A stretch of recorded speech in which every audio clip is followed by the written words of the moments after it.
आज हम पढ़ने वाले हैं सेट्स क्लास 11 एनसीईआरटी चैप्टर 1। तो आइए चैप्टर की शुरुआत करते हैं। ये है मैथ्स का टॉपिक। तो देखिए, इस चैप्टर को जिन्होंने बनाया है, जिनकी वजह से ये चैप्टर आपको पढ़ना पड़ रहा है और मुझको सिखाना पड़ रहा है, उनका नाम है जॉर्ज कैंटर। मतलब सेट्स का इंट्रोडक्शन देने वाले फर्स्ट टाइम यही आदमी थे और ये उस समय ट्रिग्नोमेट्रिक सीरीज के ऊपर भी अपना काम कर रहे थे। मतलब इनकी वजह से ही हमको सेट्स एंड ट्रिग्नोमेट्रिक सीरीज पढ़ना पड़ेगा क्योंकि इन्होंने ये टॉपिक डेवलप किया है। ओके, चलिए तो देखिए यहाँ पर, तो सबसे पहले हम लोग को यहाँ पे ये जानना पड़ेगा कि सेट होता क्या है। क्या सेट होता क्या है? What is a set? What is a set? देखिए, अभी इसके नाम में लग रहा है सेट, मतलब किसी चीज का समूह, किसी चीज का ग्रुप। तो यहाँ पे सेट का डेफिनेशन मेरा क्या आता है? सेट का डेफिनेशन मेरा आता है, set is a well defined collection. Set is a well defined collection of objects, well defined collection of objects और एलिमेंट्स, ऑब्जेक्ट्स ऑब्जेक्ट्स और एलिमेंट्स। ओके, अब देखो यहाँ पे वेल डिफाइंड कलेक्शन का मतलब क्या है? अब जो यहाँ पे ये लाइन लिखा हुआ है वेल डिफाइंड कलेक्शन, इसका मतलब क्या है? वेल डिफाइंड का मतलब क्या होता है कि सबके लिए समान। यहाँ पे जो वेल डिफाइंड, यहाँ पे जो स्टेटमेंट लिखा हुआ है, इसका मतलब है कि collection collection should not change from person to person, person to person. मतलब ये जो होता है ना, मतलब कि इसके अंदर जो भी एलिमेंट्स रहेंगे, जो कुछ भी रहेगा, वो पर्सन टू पर्सन चेंज नहीं होगा। जैसे कि मान लो यहाँ पे मैं अगर एग्जांपल लेता हूं, मेरे क्लासरूम में दो बच्चे हैं, एक का नाम है रिंकू और एक का नाम है पिंकू। ओके, मैंने दोनों से सवाल किया कि टॉप 5 बॉलीवुड एक्ट्रेस के नाम बताओ। ओके, कि टॉप 5 बॉलीवुड एक्ट्रेस के नाम बताओ। तो रिंकू ने बोला सबसे पहले अमिताभ बच्चन, फिर बोला उन्होंने SRK, शाहरुख खान, फिर बोला सलमान खान, फिर बोला विद्युत जयमवाल और लास्ट में बोल दिया अर्जुन रॉय। ओके, फिर उसके बाद में पिंकू ने बोला कि मेरे लिए क्या है? मेरे लिए है अर्जुन कपूर, रणबीर सिंह, रणबीर कपूर, अमिताभ बच्चन और एक लास्ट में मैं ले लेता हूँ NTR को। ओके, चलो तो देखो, तो रिंकू के लिए ये टॉप 5 बॉलीवुड एक्ट्रेस के नाम क्या थोड़े अलग है। यहाँ पे मैं लिख दूं top 5 Bollywood actors, top 5 Bollywood actors. Okay, देखो, अब रिंकू के लिए बॉलीवुड के 5 एक्टर अलग है जो उसको टॉप लगते हैं और पिंकू के लिए भी जो 5 बॉलीवुड के एक्टर्स हैं वो अलग है। मतलब यहाँ पे क्या है, ये पर्सन टू पर्सन वेरी हो रहा है। रिंकू से पिंकू तक जाते जाते क्या हुए यहाँ पे टॉप 5 बॉलीवुड एक्टर्स बदल गए। समझ गए? वो एक नहीं है। इसके लिए it is not a set, ये एक सेट नहीं है। समझ गए? ये एक सेट नहीं है। लेट सपोज अगर आपसे एग्जाम्पल आपसे किया जाए यहाँ पर 5 odd natural numbers, 5 odd natural numbers, 5 odd natural numbers या फिर odd natural numbers less than 10, odd natural numbers, odd natural numbers less than 10। Okay, चलो अब देखो, अब मैंने पूछा कि रिंकू तू बता इसका आंसर क्या होगा। तो रिंकू ने बोला सर देखो, मेरे हिसाब से जो सारे नंबर्स होते हैं 1 2 3 4 5 6 7 8 9 10, ये तो हो गए मेरे प्राकृतिक संख्या, बट इसमें से मुझे निकालना है ऑड नंबर्स, मतलब 1 3 5 7 9 जो क्या हो 10 से छोटे हो। तो 1 3 4 5 और देखो ये आपका लास्ट में आएगा, कमा में हटा दो। इसने बोला 1 3 5 7 और 9। पिंकू ने ये बोला, तो पिंकू ने बोला, मैंने पिंकू से पूछा तो पिंकू ने बोला जी सर मेरे लिए भी यही है 1 3 5 7 9। अब क्या हुआ, पर्सन टू पर्सन ये वेरी नहीं हुआ। पर्सन टू पर्सन ये वैरी नहीं हुआ। जो नंबर्स इसने बोले वही नंबर्स इसने बोले, इसका मतलब होता है वेल डिफाइंड कलेक्शन। क्या होता है इसका मतलब? इसका मतलब होता है वेल डिफाइंड कलेक्शन, कि मतलब कि पर्सन टू पर्सन जो एलिमेंट्स है मेरे, जो मैंने लाइन बोला है वो क्या हो रहा है, वो चेंज नहीं होगा।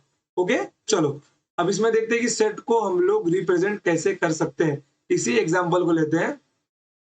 ओके, तो यहाँ पे देखो, अगर मैं इसको ना देखो, अब ये जो यहाँ पे लिखा हुआ है, मान लिया मैंने कि ये मेरा एक सेट ए है, ये मेरा सेट ए है।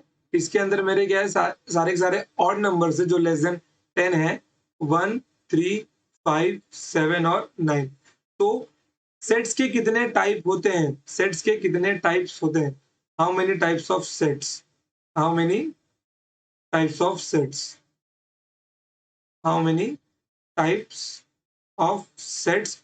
तो सेट्स के दो टाइप होते हैं, और वो दो टाइप कौन कौन से होते हैं? पहला आपका होता है रोस्टर फॉर्म, रोस्टर फॉर्म और टेबुलर फॉर्म, और टेबुलर फॉर्म।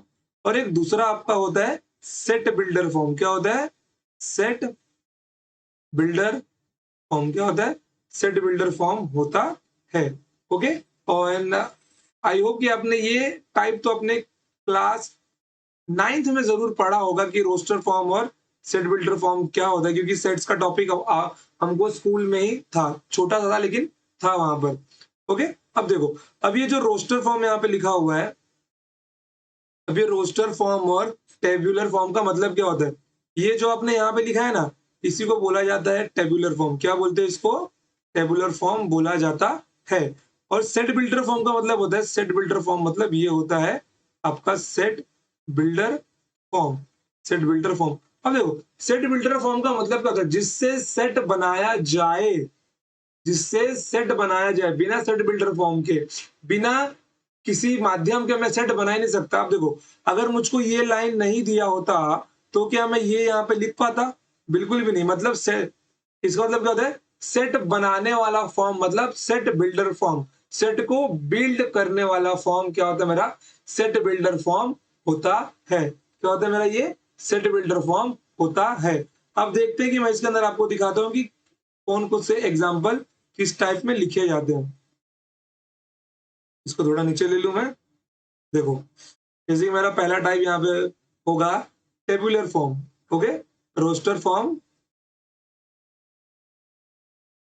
और टेबुलर फॉर्म। अब इसको कैसे लिखा जाता है? इसको वैसे लिखा जाता है, सबसे पहले जिससे आप इसको डिनोट करेंगे वो आपका होगा कैपिटल लेटर। मतलब जो ये लेटर यहाँ पे लिखा गया, ये आपका क्या होगा? कैपिटल लेटर होगा। आप लोग यहाँ पे कुछ भी लिख सकते हैं। मैंने लेट से ए माना है।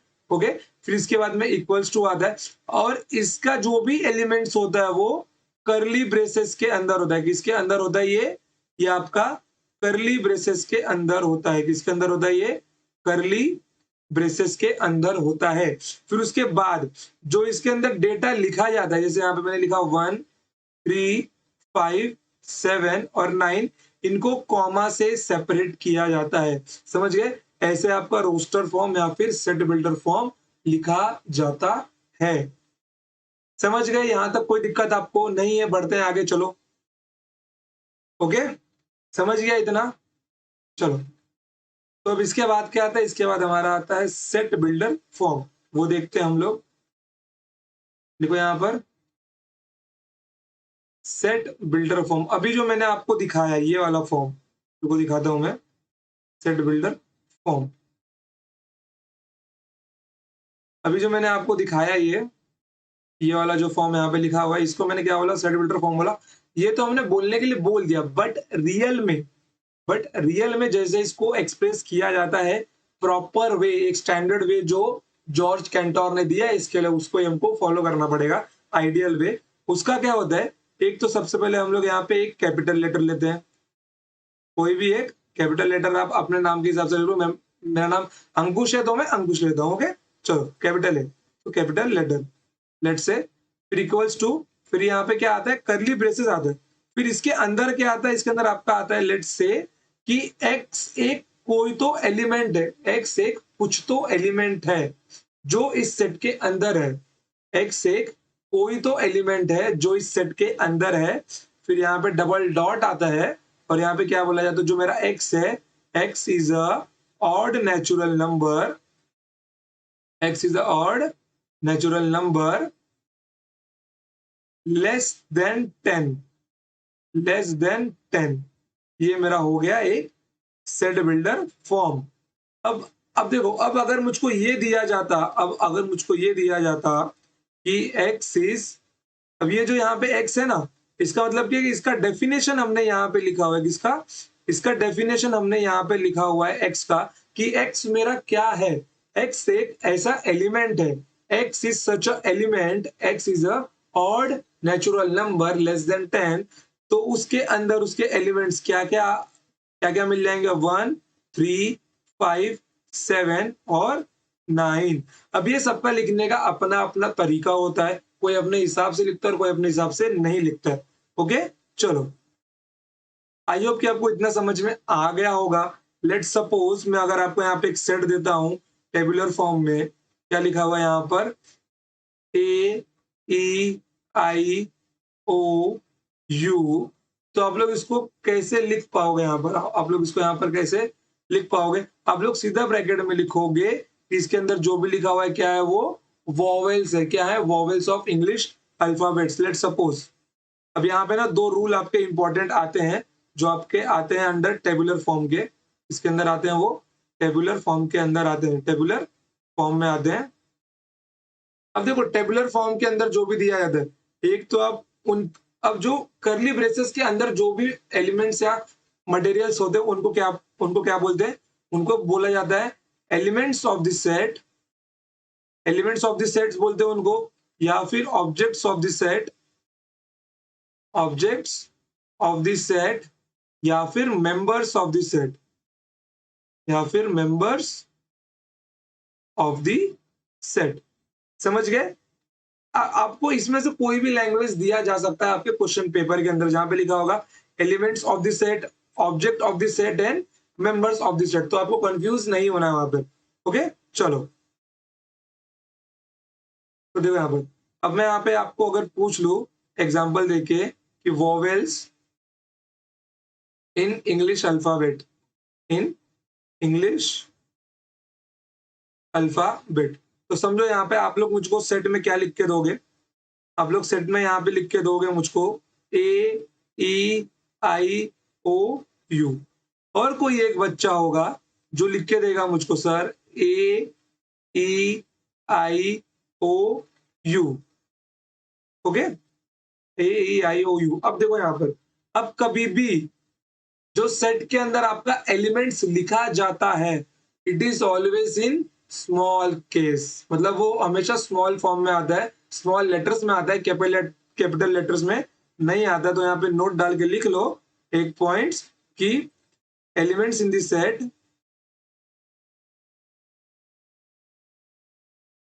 Elements in the set are in the small letters, are in small letters, are in small letters, small letters, चाहे कुछ भी हो जाए ये नहीं आएगा। ओके, और सेकंड चीज कि सेट्स के अंदर कभी भी एलिमेंट्स रिपीट नहीं होते हैं। मैंने क्या बोला, सेट्स के अंदर एलिमेंट्स रिपीट नहीं होते हैं। जैसे सपोज मैं इसको मिटा रहा हूं, आप लोग ना वीडियो को पॉज करके इसको लिख लिया करोगे। देखो यहाँ पर, जैसे मैं यहाँ पे कोई भी सेट लेता हूँ, टेबुलर फॉर्म में नहीं होगा ये, मैं यहाँ पे सेट लिया कोई भी अपना सेट बिल्डर फॉर्म में, मैंने यहाँ पे लिखा x is a, x is a letter of, x is a letter of school,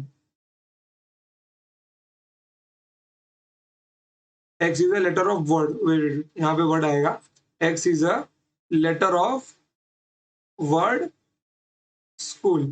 okay, अब मैंने आपको बोला कि आप इसको लिखो एक सेट के अंदर, तो आप लोग लिखोगे ए is in curly braces S C H O O L, ये आपने लिखा।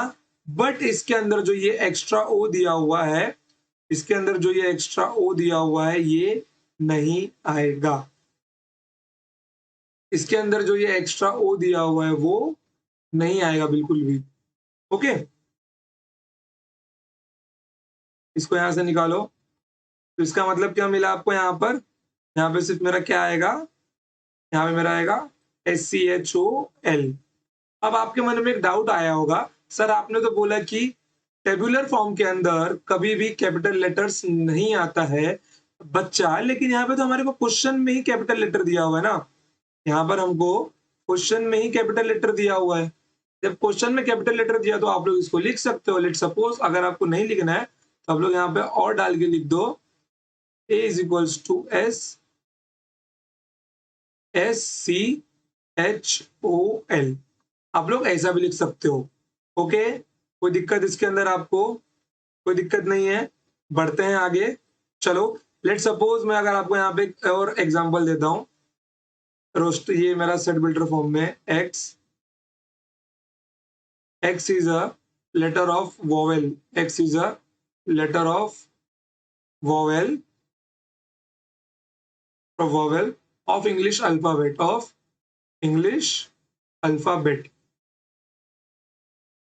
ओके, तो आप लोग इसका सेट यहाँ पे आप इसका रोस्टर फॉर्म कैसे लिखोगे? Simply AEIOU। Okay, and suppose दूसरा एग्जांपल मैं आपको देता हूं। ये सेट बी बोल देता हूं मैं इसको। तो सेट बी क्या लिख दूंगा मैं यहाँ पे? सेट बी मैंने लिखा x, और यहाँ पे मैंने लिख दिया एक इक्वेशन लिख देता हूं मैं। जैसे सपोज x का इक्वेशन मैं यहाँ पे लिख देता हूं x² equals to 4। Okay, where x belongs to, चलो ये तो हमारा बाद में आएगा ना, बिलोंग्स टू वाला छोड़ो। ये बिलोंग्स टू वाला हमारा आगे कंसेप्ट है। सपोज मैंने आपको ऐसे यहाँ पे इक्वेशन दे दिया x² इक्वल्स टू 4। तो आप लोग इसका सॉल्यूशन बताइए, सॉल्यूशन ऑफ सेट। आपको यहाँ पे इसका सॉल्यूशन सेट बताना है। क्या बताना है आप लोग को? इसका सॉल्यूशन सेट बताना है। कैसे बताओगे? तो आपको यहाँ पे x की कितनी वैल्यूज मिल जाएंगी? x की आपको यहाँ पे दो वैल्यूज मिल जाएंगी, +2 और -2। ये क्या होगा? एक तो +2 होगा, एक -2 होगा। तो यहाँ पे आपको क्या मिल जाएगा? यहाँ पे मैंने इसको बोल दिया कि मान लो ये मेरा सेट बी है। यहाँ मुझको मिल जाएगा एक जगह +2 और एक जगह -2। ये मेरे को इसका टेबुलर फॉर्म मिल जाएगा। कोई दिक्कत इसके अंदर? अब ये क्या होगा? ये मेरा एक वेल डिफाइंड सेट है। ये पर्सन टू पर्सन वेरी नहीं होगा, कुछ भी कर लो, क्योंकि सबके लिए सॉल्यूशन आना सेम है। वॉवेल्स इंग्लिश लेटर्स के अंदर सबके लिए सेम ही होते हैं। ओके, आगे बढ़ते हैं। चलो आगे लिखो यहाँ पर कंसेप्ट ऑफ बिलोंग्स टू। यहाँ पर लिखो concept of belongs to. Okay, अब कंसेप्ट ऑफ बिलोंग्स टू मेरा होता गया। लेट सपोज मैंने आप लोग को यहाँ पे एक सेट लिख दिया number of odd natural numbers का 1, 3, 5, 7 और 9 मैंने यहाँ पे लिख दिया। ओके, अब मैं यहाँ पे क्या बोल सकता हूँ? 1 belongs to set A. 1 belongs to set A.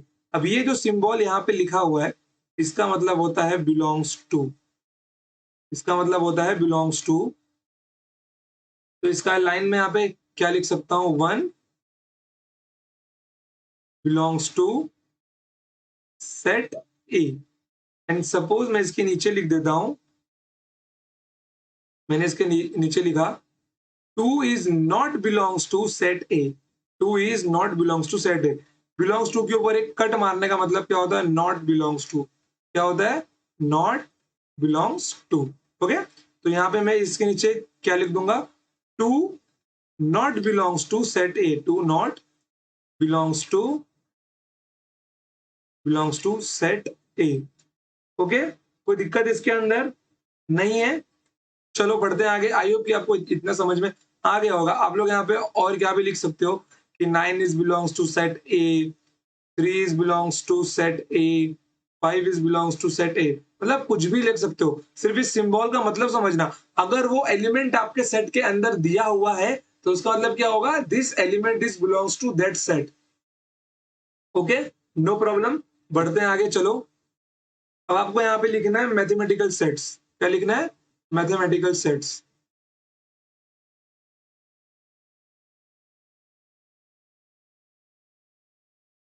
Mathematical देखिए अलग अलग टाइप के मैथमेटिकल सेट्स होते हैं, जैसे कि बहुत सारे टाइप के होते हैं, और ये जो चैप्टर हमारा है ना, ये पूरे आपका मैथ्स का एक बेस तैयार करेगा, जो भी आप 11th या 12th में पढ़ोगे, समझ गए? तो इस सेट्स के टॉपिक को ना एकदम अच्छे से पकड़ लो, अच्छे से पढ़ लो, ताकि आगे आने वाले चैप्टर्स में आपको ज्यादा दिक्कत ना हो। देखिए जितना भी थियरी आपका है, देखिए जितना भी थियरी आपका है ना, वो आपका क्लास 11th में ही है। आप जितना थियरी यहाँ पे पढ़ोगे, क्लास 12th के न्यूमेरिकल्स आपके उतने ही अच्छे होंगे। और मैं यहाँ पर आपको माय बुकलो के यूट्यूब चैनल के ऊपर पूरा का पूरा आपका NCERT class 11th and 12th का सिखाने वाला हूँ, with exercise and with exemplar. हाँ, आपने सही सुना, इसके एग्जाम्पलर का सॉल्यूशन भी आपको मिलेगा, समझ गए? जैसे ये टॉपिक हमारा सेट्स का पूरा होता है, इसका एक्सरसाइज और इसके जो एग्जाम्पलर के क्वेश्चन है, हम वो भी यहाँ पे करने वाले, प्लस इसके साथ में आपको सॉल्यूशन की पीडीएफ इसकी और एग्जाम्पलर की दोनों यहाँ से प्रोवाइड करवाई जाएंगी विदाउट एनी कॉस्ट। ओके, चलो, तो देखो यहाँ पे, तो सबसे पहला मैथमेटिकल सेट में मेरा क्या आता है? Set of natural numbers. क्या आता है? Set of natural numbers.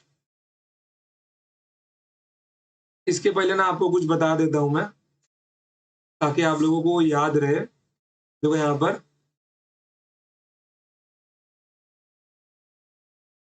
एक होता है आपका रियल नंबर, सबसे बड़े नंबर्स के अंदर। देखो रियल नंबर्स के अंदर दो टाइप के नंबर्स आते हैं, एक आता है डेसिमल वाला और एक आता है विदाउट डेसिमल वाला। ओके, थोड़ा साइड में कर लो, नहीं तो मेरे पीछे चला जाएगा ये।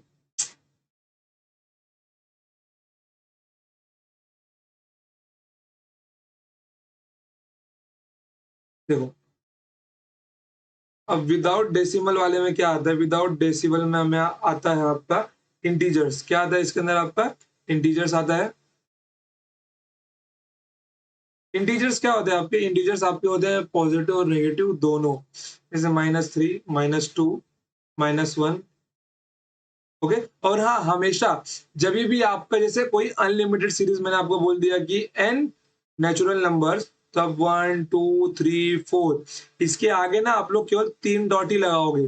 5 भी लिखते हो तो भी 3 डॉट ही लगाओगे, इससे ज्यादा डॉट आप लोग नहीं लगाओगे, क्योंकि ये एक स्टैंडर्ड फॉर्म है। लगाने को तो कितना भी लगा सकते हो, कोई प्रॉब्लम नहीं होता, बट एक स्टैंडर्ड फॉर्म कितना है? 3 डॉट्स का है। ओके, चलो, उसके बाद में ये 0 और ये आपका +1 +2 और ये +3 और ये आगे तक जाता है। अभी इतने में देखो, ये जो आपका होता है, ये आपका होता है पॉजिटिव इंटीजर।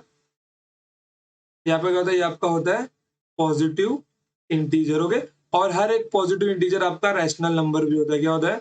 रैशनल नंबर भी होता है। अगर आपने अपने क्लास 9 में अच्छे से पढ़ा होगा कि रैशनल नंबर क्या होता है, क्या नहीं होता, देखो थोड़ा सा ना, देखो आप क्लास 11 के बच्चे हो, तुम लोग अगर बन गए हो ना, तो अगर ये आता है तो बहुत अच्छी बात है। अगर नहीं आता है, क्लास 9 का टॉपिक उठा के देख लो, चैप्टर आके देख लो यहाँ पे कि रैशनल नंबर क्या होता है, इंटीजर क्या होता है, समझ गए? कोई दिक्कत नहीं होगा उसके अंदर। ओके, फिर उसके बाद में अगर आप इसके अंदर जीरो मिला देते हो, अगर आप इसके अंदर जीरो प्लस आपका पॉजिटिव इंटीजर होता है, तो ये आपका क्या बन जाता है? ये आपका बन जाता है होल नंबर। क्या बन जाता है ये आपका?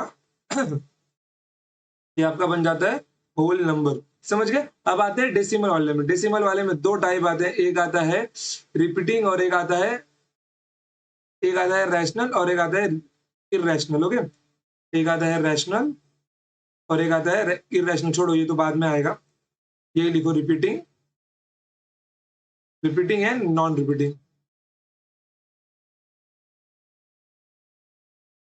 रिपीटिंग वाले में क्या होता है? रिपीटिंग वाले में क्या होता है? 1.12 अब टू ये बढ़ता रहता है। और नॉन रिपीटिंग वाले में क्या होता है? नॉन रिपीटिंग वाले में भी दो टाइप होता है, एक होता है, और इसका जो टाइप होता है, ये रिपीटिंग में होता है टर्मिनेटिंग, नॉन टर्मिनेटिंग भी आता है। और जो ये नॉन रिपीटिंग है, मतलब जो रिपीट नहीं होता है, जैसे कि मैं यहाँ पे लिख देता हूँ, इसके अंदर क्या आता है? 1.12 3 4 5 6, ये बढ़ता रहता है लेकिन रिपीट नहीं होता है। अब जो ये मेरा रिपीटिंग है, इसके अंदर दो टाइप और आता है, एक होता है टर्मिनेटिंग और एक होता है non terminating. Okay, non terminating मतलब, टर्मिनेटिंग में मेरा क्या होता है? टर्मिनेटिंग के अंदर मेरा होता है, जैसे कि 1.12 ये रुक गया, बट ये क्या, एक होता है नॉन टर्मिनेटिंग बट रिपीटिंग, मतलब 1.12 जो रिपीट भी है लेकिन टर्मिनेटिंग नहीं है। तो ये दोनों आपका किस में आता है, ये दोनों आपका रैशनल नंबर में आता है, बट ये आपका इरैशनल नंबर में आता है। समझ गए? मैंने आपको एक ओवरऑल बता दिया है कि क्या होता है आपका मैंने ये पूरा नंबर सिस्टम आपको सिखा दिया। बट अगर आपको और देखो, जाके अच्छे से पढ़ लेना, क्लास 9 की टेक्स्ट बुक उठाओ, देख लो, अगर नहीं आता है तो कोई बात नहीं कि नहीं आता है, फर्स्ट टाइम पढ़ रहे हो कोई बात नहीं है, एक बार देख लो, कंसेप्ट को रिफ्रेश कर लो, फिर वापस से आ जाओ। वैसे ही बहुत ही सिंपल टॉपिक है। रैशनल नंबर क्या होता है, जिनको हम लोग पी बाई क्यू के फॉर्म में लिख सकते हैं, और इरेशनल नंबर को हम लोग पी बाई क्यू के फॉर्म में नहीं लिख सकते हैं। समझ गए? चलो, अब इसके बाद डालो आप लोग मैथमेटिकल सेट्स। क्या डालो?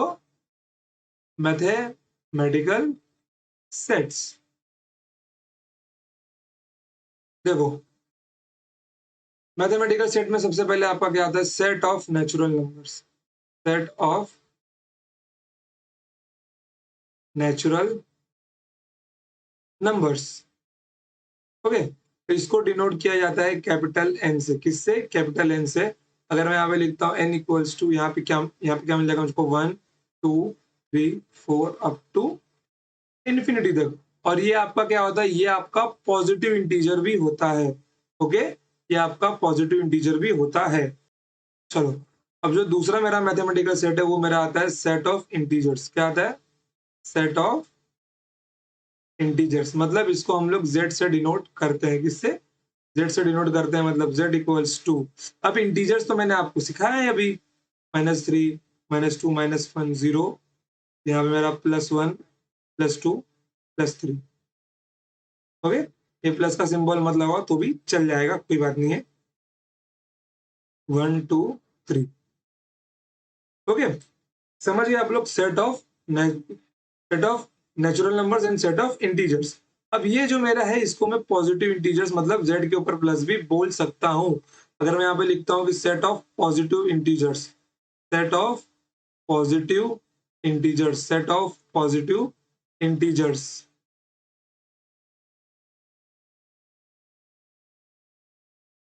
सेट ऑफ पॉजिटिव इंटीजर्स का मतलब क्या होता है, जेड प्लस, मतलब यहाँ पे आपको मिल जाएगा 1 2 3 4 अप टू इन्फिनिटी तक जाएगा ये।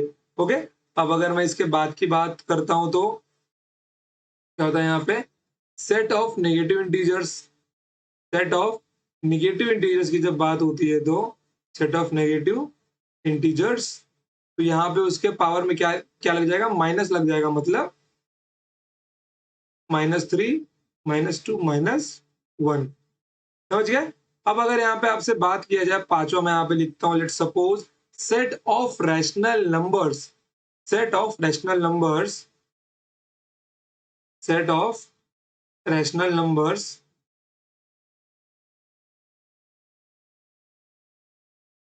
इसको क्यू से डिनोट किया जाता है, बट इसको हम लोग टेबुलर फॉर्म में नहीं लिख सकते क्योंकि रैशनल नंबर्स बहुत सारे अनलिमिटेड होते हैं।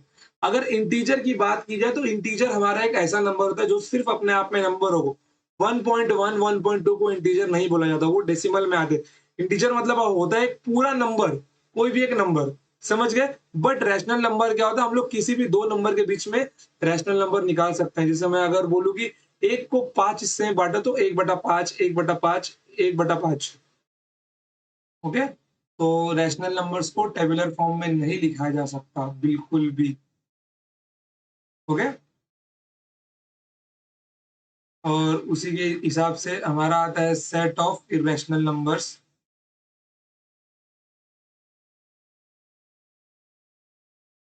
सेट ऑफ इरेशनल नंबर्स को भी टेबुलर फॉर्म में नहीं लिखा जा सकता, और इसको डिनोट किया जाता है टी से। इसको भी हम लोग टेबुलर फॉर्म में नहीं लिख सकते। ओके, फिर इसके बाद सातवां अगर लिखे तो सेट ऑफ होल नंबर्स। क्या? Set of whole numbers. Set of whole numbers को हम लोग डब्ल्यू से डिनोट करते हैं, और इसको टेबुलर फॉर्म में लिखा जा सकता है, बट इसके अंदर जीरो एक ऐड हो जाएगा। Okay, 1 2 3 up to 4। ओके, फिर इसके बाद जो हमारा 8वां आता है, अगर आप लोग लिखते हो set of real numbers, set of real numbers को भी टेबुलर फॉर्म में नहीं लिखा जाता क्योंकि अनलिमिटेड रियल नंबर्स होते हैं। नंबर सिस्टम पे जो नंबर शो किया जा सकता है वो आपका रियल नंबर होता है। इसके लिए रियल नंबर्स को भी सेट एक टेबुलर फॉर्म में नहीं लिखा जा सकता। इसको कैपिटल आर से डिनोट किया जाता है और इसको भी हम लोग टेबुलर फॉर्म में नहीं लिख सकते।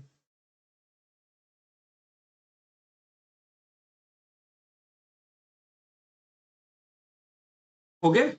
और अगर मुझको यहाँ पे लिखना हो set of positive real numbers, तो मैं यहाँ पे क्या लगा दूंगा, मैं यहाँ पे आर के ऊपर सिंपली प्लस लगा दूंगा, set of positive real numbers, मतलब आर के ऊपर प्लस। इसको भी नहीं दिखाया जा सकता। अगर आपको यहाँ पे set of positive rational number लगाना हो तो यहाँ पे सिंपली आप क्यू के ऊपर प्लस लगा दोगे बस, या फिर set of positive irrational number दिखाना हुआ तो टी के ऊपर प्लस लगा देना और कुछ नहीं। ओके, चलो तो बढ़ते हैं आगे फिर। चलो अब कुछ ना आपके एनसीईआरटी के एग्जांपल देख लिए जाए। क्या लिखा हुआ है, write the solution set, write the solution set of the equation x square plus x minus two in roster form. जो हमारा टेबुलर फॉर्म था उसके अंदर हमको लिखना है। अब इक्वेशन क्या दिया हुआ है, सॉल्यूशन सेट लिखना होगी प्लस एक्स माइनस का टू।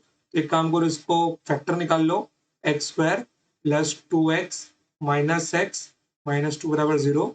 एक्स कॉमन लोगे तो एक्स प्लस टू माइनस का वन, एक्स प्लस टू बराबर जीरो। तो यहाँ से x माइनस वन आपका कॉमन आएगा और यहाँ से x प्लस टू कॉमन आएगा। तो यहाँ पे से आपको x की दो वैल्यूज मिल जाएंगी, एक तो प्लस वन और एक माइनस का टू। ओके, मतलब यहाँ पे आपको जो सॉल्यूशन सेट मिला है वो दो वैल्यूज का मिला है, एक प्लस वन और एक माइनस का टू। तो ये आपका क्या होगा, ये आपका सॉल्यूशन सेट होगा। अब आपको यहाँ पे अगर इसको सेट का नाम देना है तो आप लोग ऐसे लिख सकते हो, let's say it is a set ए। तो आप इसको ए नाम देके प्लस वन और माइनस टू लिख सकते हो, बट ये आपका आंसर है तो आप ऐसे भी छोड़ सकते हो, कोई दिक्कत नहीं है।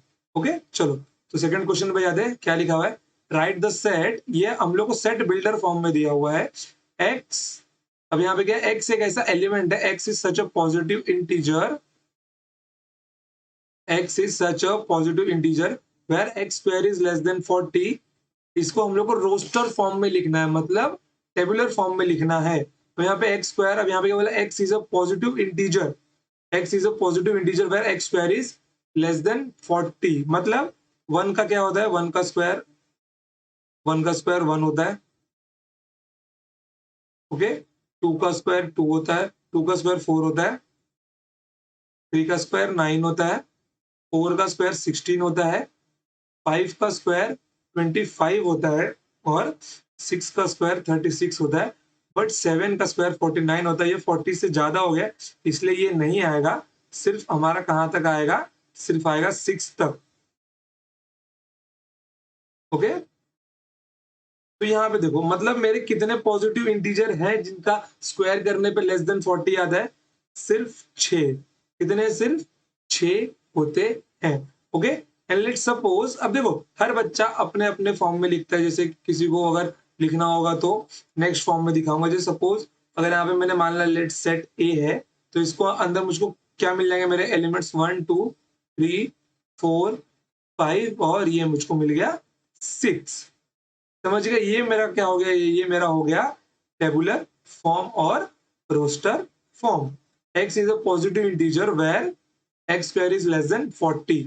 तो ये ऐसे पॉजिटिव इंटीजर है जिनका स्क्वायर करने पर आपको लेस देन 40 मिलेगा। चलो थर्ड एग्जांपल पे जाते हैं। Right a set A 1 4 9 16 and 25 in a set builder form. ये यहाँ पर नहीं आएगा, ये तीन डॉट, ये सेट यहीं पे खत्म हो जाता है। ओके, चलो अब अगर मुझको इसको सेट बिल्डर फॉर्म में लिखना है तो मैं ध्यान से देख सकता हूँ, ये वन का स्क्वायर है, ये टू का स्क्वायर है, ये तीन का स्क्वायर है, ये चार का स्क्वायर है और ये पांच का स्क्वायर है।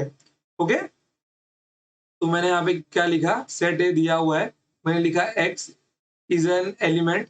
एक्स एक ऐसा एलिमेंट है where x is a square of, x is a square of natural number natural number less than 6, less than 6। एक बच्चे ने ये लिखा, बट सपोज जैसे हम लोग बोलते हैं कि अगर बच्चे चेंज हुए तो उनकी भाषा भी बदल जाती है। तो सपोज अगर यही क्वेश्चन आपका एग्जाम में आया, बट रामू ने ये लिखा, तो शामू क्या सेम टू सेम ये लिखने वाला है? नहीं, शामू लिखेगा अपने मन से a equals to set a equals to where x is in such an element, x is a square of x is a square of natural numbers up to 5, up to 5। ये रामू ने लिखा, ये भी सही है। बट सपोज अभी एक आता है दामू, दामू ने बोला मैं थोड़ा मैथमेटिकल वाला बच्चा हूं, मैं थोड़ा हट के लिखता हूं। ओके, तो उसने क्या किया, उसने पूरा मैथमेटिकल फॉर्म में लिख दिया। उसने लिख दिया set A equals to where x is an such an element. तो यहाँ पे उसने क्या लिखा, x equals to n square, x equals to n square where n belongs to, where n belongs to. तो ये देखो, जब भी बिलोंग्स टू वाला आपका सिंबल आएगा, वो हमेशा सेट बिल्डर फॉर्म के लास्ट में ही लिखना, उसको कभी गलती से बीच में लिख मत देना आप लोगों के। तो यहाँ पे क्या आएगा, मेरा एन क्या है, वो 1 से बड़ा है या उसके बराबर है और 5 से बड़ा है, या फिर 5 के, वो 5 से छोटा है फिर 5 के बराबर है। तो एक कंडीशन मैंने रख दी वहां पे कि एन की जो मेरी वैल्यू है वो 1 और 5 के बीच में लाए होगी, या फिर 1 से 5 तक ही लाए होगी। और यहाँ पे मैंने क्या लिख दिया, and n belongs to natural numbers. ये मेरा एक फॉर्म हो गया। अब मेरे तीनों के तीनों फॉर्म राइट है, एक भी गलत नहीं है। तो टीचर क्या एक फॉर्म पे नंबर देगा? नहीं, टीचर केवल देखेगा किसने स्टेटमेंट सही लिखा है, किसने सेट बिल्डर फॉर्म में स्टेटमेंट सही लिखा है। क्योंकि सबके लिखने का अपना अपना तरीका होता है। कोई 5 को 4+1 लिखता है, तो कोई 6-1 लिखता है। सबका अपना अपना तरीका होता है। ओके, चलो अब ये आ गया मेरा एक सेट, इसको भी हमको सेट बिल्डर फॉर्म में लिखना है। तो अगर आप लोग ध्यान से देखो, तो जो ये यहाँ पे लिखा हुआ है, मैंने माना लेट से मैंने इसको मान लिया सेट ए। क्या लिखा हुआ है, 1/2, 2/3, 3/4, 4/5, 5/6 एंड 6/7, ये मैंने लिख दिया। अगर आप ध्यान से देखो तो जो नंबर ऊपर दिया हुआ है उसी नंबर का डबल नीचे दिया हुआ है, जो नंबर ऊपर दिया हुआ है उसी नंबर का डबल नीचे भी दिया हुआ है। इसका मतलब क्या होगा, मैं इसका अगर सेट बिल्डर फॉर्म लिखता हूं, मैं यहाँ पे लिखता हूँ एक्स एक ऐसा एलिमेंट है where x is equals to n upon n plus one, n upon n plus one. और यहाँ पे जो मेरे एन की वैल्यू है वो क्या है, 1 से लेके 6 तक की है। क्या है, 1 से लेके 6 तक की है। एंड यहाँ पे जो मेरा एन है ये बिलोंग्स किसको कर रहा है, नेचुरल नंबर्स को कर रहा है। अब आपके मन में आ रहा होगा सर मैंने 7 क्यों नहीं लिखा, मैंने 7 क्यों नहीं लिखा? देखो, अगर मान लो मैं यहाँ पे 6 लेता हूँ एन की वैल्यू, ये मुझको क्या मिल जाएगा, 6/6+1 मतलब 6/7 मुझको मिल गया। तो मुझको केवल ऊपर का नंबर देखना है जिससे मेरा फॉर्म तैयार होकर मुझको मिल जाएगा। और कभी भी इसके अंदर डेसिमल मत लिखना, जैसे कि आपने यहाँ पे लिख दिया एन का वैल्यू मेरा 1.5 से 2.5 के बीच में, गलती मत करना, वैसा सेट बिल्डर फॉर्म बनता ही नहीं है। समझ गए? सेट बिल्डर फॉर्म का मतलब क्या होता है कि एक वेल डिफाइंड कलेक्शन आपको एक अपने सेट के अंदर रखना ही है।